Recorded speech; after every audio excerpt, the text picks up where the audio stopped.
Bismillahirrahmanirrahim. Assalamualaikum warahmatullahi wabarakatuh. Perkenalkan, nama saya Elsya Putri Madani dengan NIM 2211102108006 dari Program Studi Pendidikan Guru Sekolah Dasar Fakultas Keguruan dan Ilmu Pendidikan Universitas Nahdlatul Ulama Kalimantan Selatan akan mempresentasikan tentang komponen-komponen pembelajaran.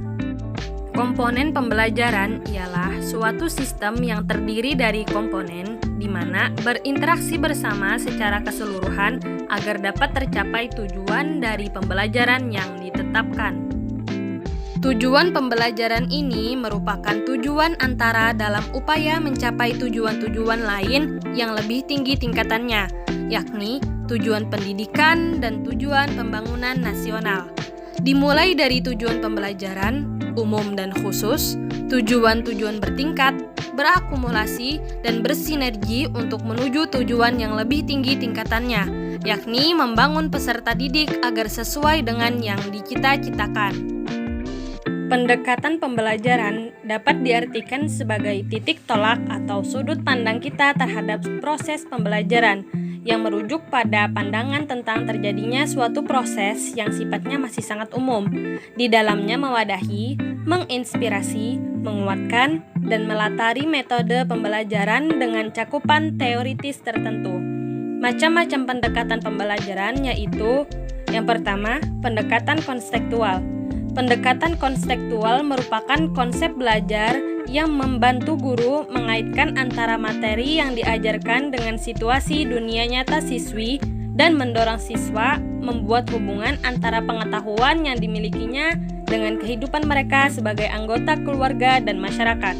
Selanjutnya, pendekatan konstruktivisme. Pendekatan konstruktivisme merupakan pendekatan pembelajaran yang lebih menekankan kepada tingkat kreativitas siswa dalam menyalurkan ide-ide baru yang dapat diperlukan bagi pengembangan diri siswa yang didasari pada pengetahuan. Lalu, ada pendekatan deduktif. Pendekatan deduktif merupakan pendekatan yang menggunakan logika untuk menarik satu atau lebih kesimpulan berdasarkan seperangkat premis yang diberikan. Selanjutnya ada pendekatan induktif. Pendekatan induktif merupakan pendekatan yang menekankan pada pengamatan dahulu, lalu menarik kesimpulan berdasarkan pengamatan tersebut.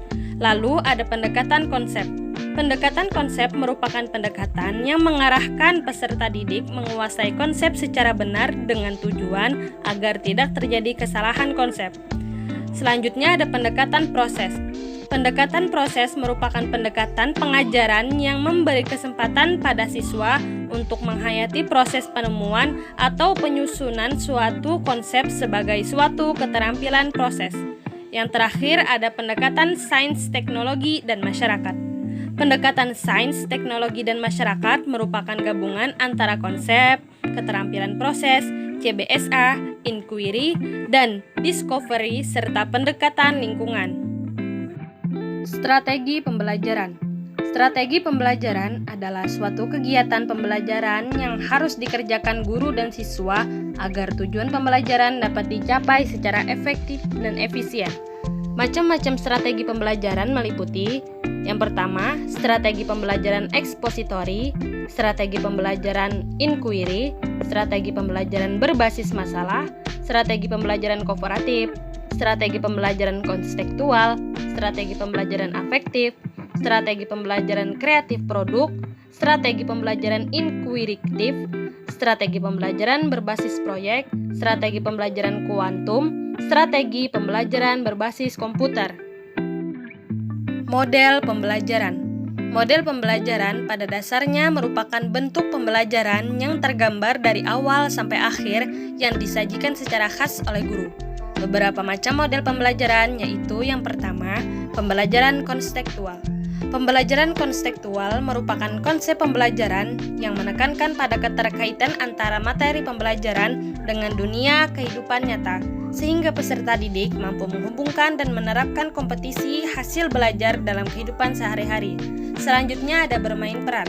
Bermain peran merupakan salah satu model pembelajaran yang diarahkan pada upaya pemecahan masalah-masalah yang berkaitan dengan hubungan antar manusia, terutama yang menyangkut kehidupan peserta didik.